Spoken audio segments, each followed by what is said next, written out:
As an architect, every project begins with a master plan. So far this year, I've worked on 80 floor plans, which has shown me that every home suffers from some combination of the same problems.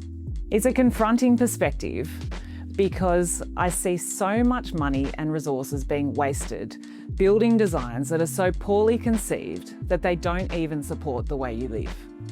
Today I wanted to show you one of the projects that I'm working on at the moment. It's a freestanding bungalow here in Sydney.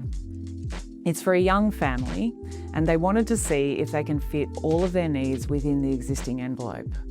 So it's a renovation, there's no extensions required, and let me show you what we're working with. The good things about this property are that they do have enough space here to accommodate all their needs within the existing floor area. Also, the functional zones do appear to be fairly well consolidated here, with the private spaces consolidated up the front, which are your bedrooms and maybe your studies. Your public spaces are pretty well consolidated down the back, which is your kitchen, dining, living areas. And the utility zones are nicely placed in the centre, which is your stair, your bathrooms, laundries, things like that. The problems with this floor plan are the stair is in the wrong spot, which negatively affects the layout both on the ground floor and on the upper floor, creating really awkward divides between the spaces and really awkward shapes within the room. And the kitchen's in the wrong spot, which acts as a blocker to the living room and the dining room and to the access outside.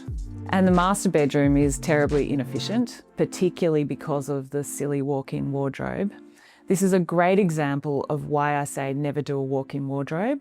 It's a really inefficient area with lots of circulation space, and the space that is for storing clothes is mostly corners. That's probably about all I have to say in terms of my complaints. Let's now get on to the solution. So I'll walk you through the solution, which will show you how the relocation of the stair was the key unlock to create a much better plan. Here we are, we come in the front door. We've created an entry vestibule with storage and a little bit of seating so you can sit down, take off your shoes.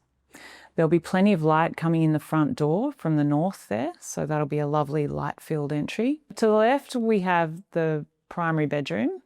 We've designed this to act as a primary bedroom, where we've made it much more efficient, eliminated the wasted space.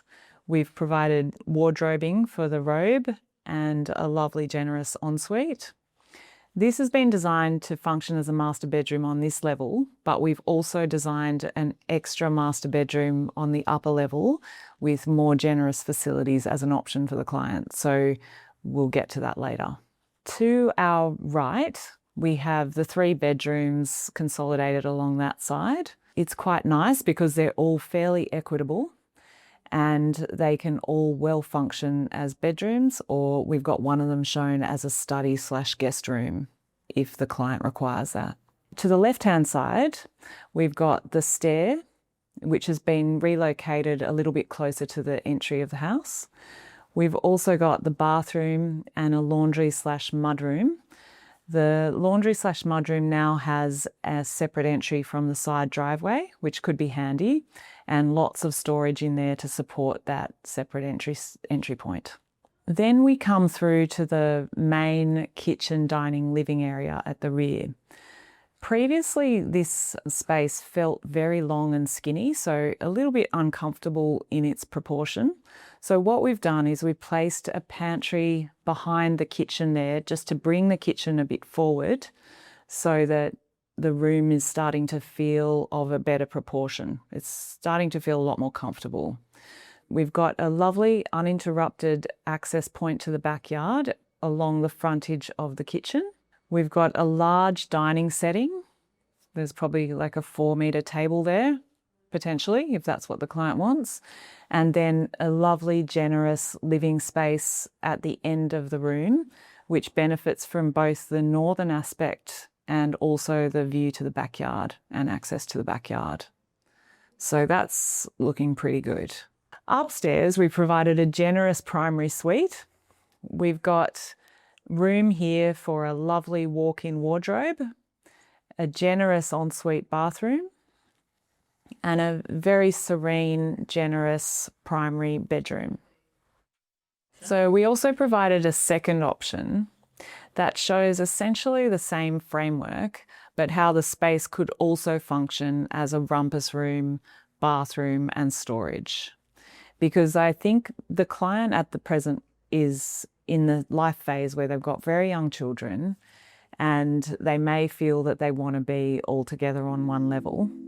But I think as their life evolves, they may well find themselves in a position where they appreciate the benefit of a more private primary suite, which would be there for them in that case.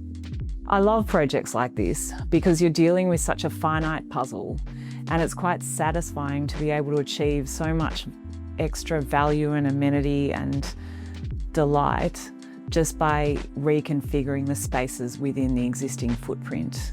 The secret is minimise your circulation to create extra space.